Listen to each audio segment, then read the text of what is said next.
It's a journey that never ends. I've spent many years searching out the best that India can offer. I've gone to nearly every corner of our country looking for experiences and products that are not only special but can also be custom made to suit the sensibilities of the discerning user. I've traveled to Kerala to seek out the world's finest spices at their source. In Udaipur, I boarded a century-old barge belonging to the royal family and enjoyed a bespoke meal. In Chennai, craftsmen created a Tanjore painting made in the traditional style, but this time with my picture on it. I feel lucky. I've seen a brand new India that merges seamlessly with the old. I've met talented people and I've seen the best crafts in our tradition kept alive through the ages.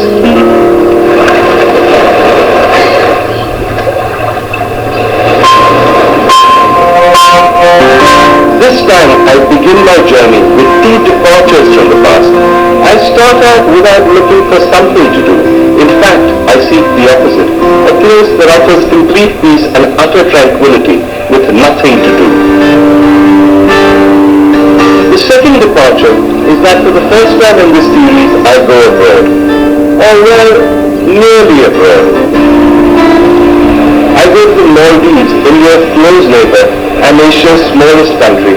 It's a place I love, not just because of its ethereal beauty, but because sitting on a speck of land above the Indian Ocean, I feel completely in touch with nature. When people tell you that the Maldives is an island nation, they're only telling you half the story.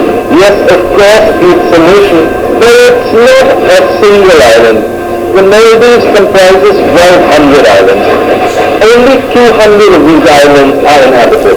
And now scientists tell us their tragedy may be around the corner. It's predicted that many of these islands will be swallowed up by the Indian Ocean, that they will sink to the bottom of the ocean floor. Our grandchildren may never get to see these beauties. It's of course a tragedy, and of course the global community will do what it can to prevent it from happening. But at some slightly shameful level, I can't help feeling this adds to the beauty of the Maldives. It's here today, but will it be there thereafter? Because the Maldives consists of so many different islands, every hotel and resort takes over an entire island. This is less of a big deal than it may sound, because most islands are actually quite tiny. But what it does mean is that the unique nature of the resorts has turned the Maldives into one of the world's friendliest destinations. Some of the more upmarket resorts, such as the Taj Exotica where I have come, you always have the sense of being only a few feet away from the sea and from the clear blue waters of the Indian Ocean. So when you come to a hotel in the Maldives, you're really on your own private island. Take the suites for example. They're nice, they're luxurious, they're wonderful, blah blah blah. But for me, the most spectacular thing about the suites, something that makes the experience so custom-made, is that when you go out, you're in the middle of the Indian Ocean. You eat, drink, play, get massage, walk, and sleep to the sound of the sea as the waters of the lagoon lap gently against the shores of the island. Now, dinner in the Maldives has often been voted one of that country's best suites. Like every villa at most upmarket resorts, it rises out of the water on stilts, and much of the construction is based on such natural materials as wood. Many people like luxury when they check into a suite, and I guess that it's a given these days. But what makes villas in the Maldives special is that while they're certainly comfortable and yes, luxurious even, they can also offer you uninterrupted peace and quiet.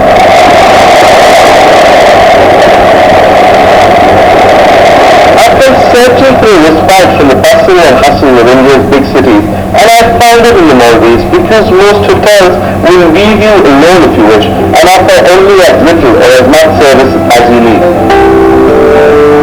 For me, this meant that I could tailor the experience to suit my requirements. I enjoyed all the fancy fittings, of course, but then I could have found those in the mainland. The point of the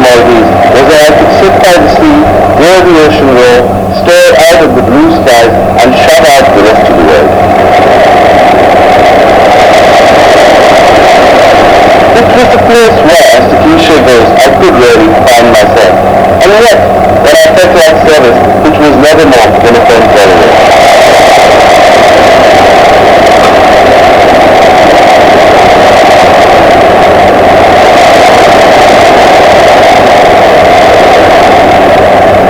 This is tea. This is the only kind of tea that I ever used.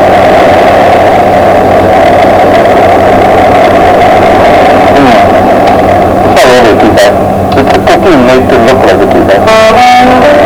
Perhaps it's because I'm a Cancerian, a water sign if you believe all that astrological stuff. I find that there is something soothing and calming about the sea. Certainly, I found that the tranquility of my villa by the ocean completely recharged my batteries. But it would be a shame to live by the edge of the sea and not to explore it any further. So I hired a Maldivian dinghy or a traditional sea-going vessel, asked the hotel to stop the bar, and located a talented young musician who came on board with his guitar.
Able to shoot in Kashmir, even though we shot all over India from the north to the south.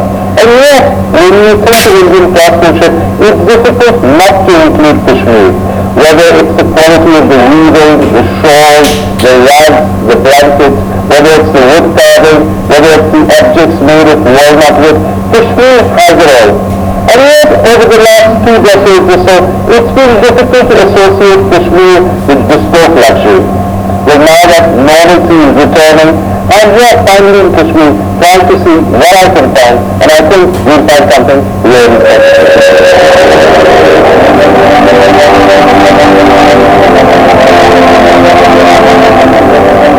I'm here in Srinagar to look for a blanket to help me face the cold. So why not get traditional Kashmiri craftsmen to custom make my very own Pashmina travel blanket?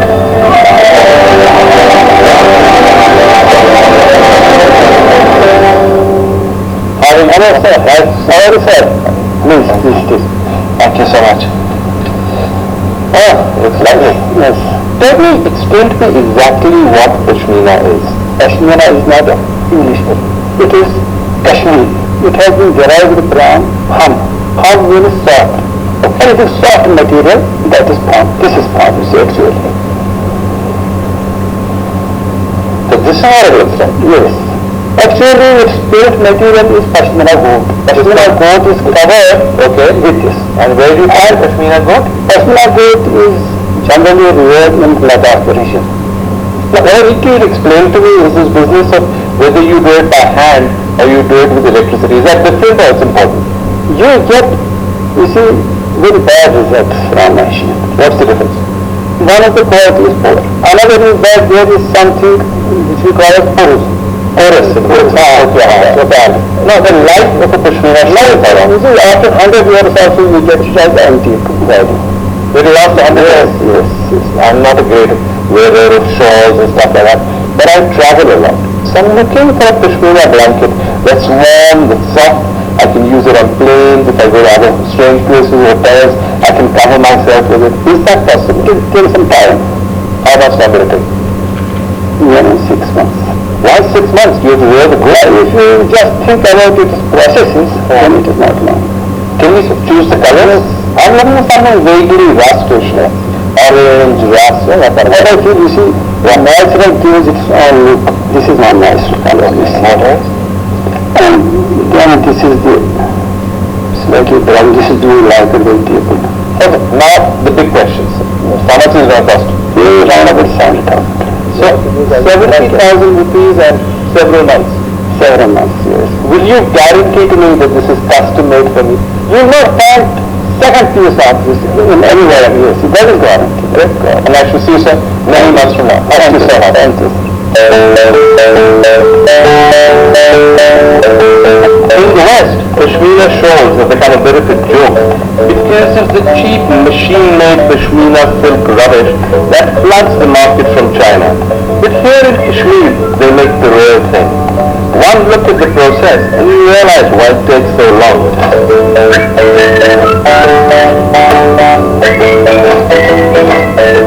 The process is almost exactly the same as it was 2 centuries ago, and the blanket itself may be a work of art, a collaboration between many skilled professionals to create a single piece after months of effort, knowing that this piece will be the only one of its kind.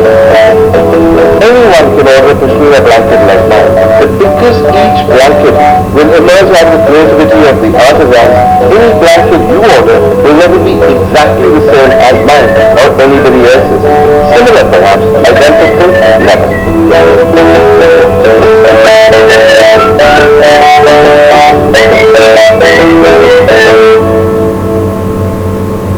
And so many months later, as the autumn sets in, I returned to Srinagar to collect my very own custom-made Pashmina blanket. Were the orders prepared? You've actually kept it for years, I am incredibly impressed. And you found exactly what I wanted. And they are viewing it up onto a shelf and hope you will like it. I hope so too. Can you see it? Yes, exactly. This is your sample. It's beautiful. Can I look at the mirror? Yes, please. Wow. This is fabulous. Wow. It feels amazing. It's big. It's like a honeymoon blanket, and it's big enough for 2 people. Yes, it is double this. Because you said king size. What size is king in brackets? It is king size. We are also like, we are our king, I think. You're not joking. I must say, I am incredibly impressed. It's taken a long time. It's a wonderful, it's a work of art, and it's a traditional Kashmiri craft kept alive by people like you. Thank you so much. Mine is a travel blanket and I should test it out. But I'm not traveling for a few days, so I have an idea. A boat trip that is nothing like the Dhoni to the Indian Ocean, but a trip across Srinagar's central lake on a shikara. That counts as travel in my book.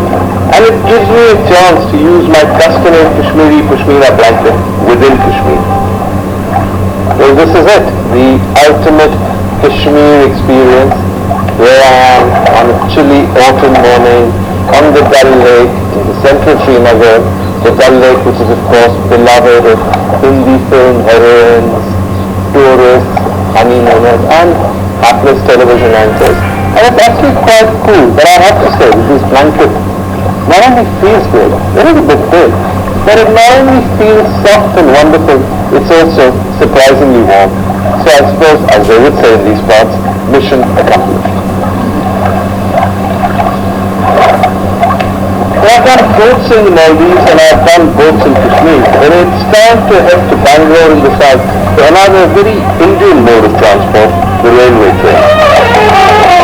The The musicians and the celebrations you see are not for any wedding. They are the greeting offered to travelers who board the Golden Chariot in Bangalore.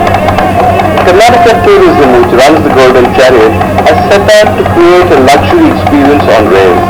And I, in my quest for bespoke luxury experiences, have turned out here to see how a custom-made train journey can be turned into something much more memorable. There's something vaguely surreal about being on a train that has Wi-Fi, television, a business center, a spa, a gymnasium, two dining cars, a fully functioning bar. This is nothing like any train that I have traveled on. I guess the model is a cruise ship, except of course that we're on land. It's not like the ship of the desert, it's certainly the ship of the desert. The train is not just a means of transport, it becomes your home for the duration of your journey. You get the sort of treatment that you would get in a deluxe hotel, and you expect all the facilities that you would find in a more landlocked and stationary hostelry. Unusually for Indian trains, there is an actual dining car with a kitchen attached. The chefs here don't just make every meal while the train is hurtling down the tracks, but they also pride themselves on baking their own bread in a moving train, and in turning out the sort of cuisine you would expect to find in a fine dining restaurant.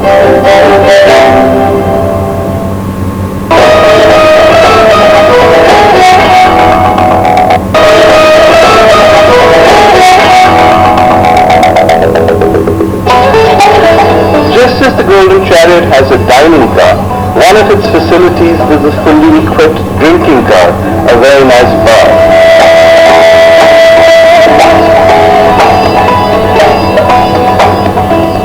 Thank you. One of the reasons I was keen on doing this segment in a train was because of the romance of the rail. As airlines become more and more popular, as fewer and fewer people travel by rail out of choice, the railways are pushed into second-ratedness. They are part of the India of my childhood, of a vanishing India. But when you come on this train, you drink wine in this bar, you realize this has nothing to do with vanishing India. This is an India that never was.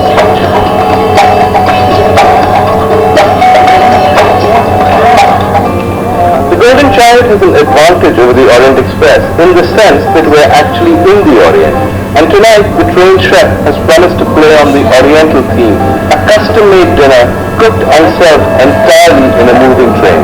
We discussed the menu and decided that as the Golden Chariot is run by Karnataka Tourism, we should pay homage to the cuisine of that state and do a dinner that's dedicated to the cuisine of Karnataka. Okay, so now we're properly in Karnataka. These pasta are nice, but they're sort of generically South Indian. And these chilies, no doubt you will tell me are generically South Indian, but I associate them with Karnataka. They're not that hot. They're stuffed with masala, with curd. The cold curd chilies are very nice. And this is actually my favorite. It's a fish called the kane. It used to be called a humble fish eaten in homes in Karnataka. It's now been gentrified and trendified, and you find all kinds of fancy restaurant menus.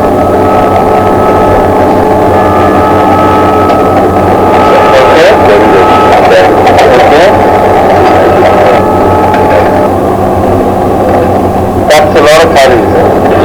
Okay. Now I'm beginning to get a little worried. This looks like it's going to be a lot of food. And so the food keeps coming. Katori after katori, curry after curry, dish after dish. As the service continues, I'm actually quite overwhelmed. Partly it's because I can't believe that this very elaborate meal has been cooked specially for me, and partly because it's just too much food. By the time the chef arrives to explain the dishes to me, I'm struggling to make sense of what is going on. Fine. Nice to see you. Thank you for coming. Right off all over Karnataka. Yes, tell me what's what. We have made kuzu chicken from the kuzu chicken. Yes, this kuzu chicken. Then we have prawn, karwari prawn. Now, what's the difference if I was to ask you about the karwari dish and the kurgi dish? In the karwari prawn, we have roasted all the whole spices. There is the whole chili seeds, baby chili, peppercorn, and then make them to five days, and also finish with coconut milk. Whereas in baby chicken, it's a very simple recipe with chili seeds and the coconut paste part, then Korean rose wine, and your chili paste, and pass it in. So this is coconut paste, this is coconut milk. Yes, yes. Alright, then what else? Then we have this is chili calcium. It's a Gaussian this one. This calcium is part of the original recipe. This is your own addition. And I have created it is a small green ball. Wonderful one. It is to clean to the potatoes. What are the aloo ingredients? Again, it's a deep fried small baby potato, and we made it fine powder with chili seeds, peppercorn whole, curry leaves, red chili whole, and this. And this is the rice. It is made in a God-based gravy. The roti is for roti is made up of rice. It is from yes, sir. Hope you enjoyed all the food. I like the kurgi gravy. Yes, sir.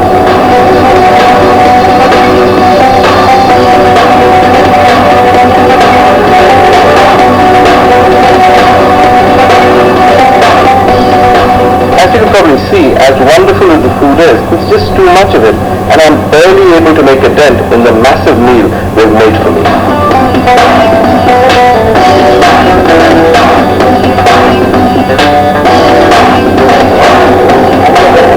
Thank you. Very nice.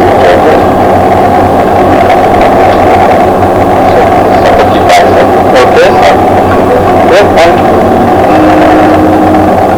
The romance of the way you have a really great meal, you stare intensely at your glass and you is going to drop any time, and then you eat the person, what could be even better? And so my journey goes on. I've sailed the Indian Ocean with dolphins. I've covered myself with the finest handmade Kashmiri Pashmina in a shikara on the Dal Lake. And I've experienced a train that is more luxurious than any train ride I've ever known before. But there are more things to do and many more places to go to, because India calls and the journey continues. Special, unique, and yes, custom made.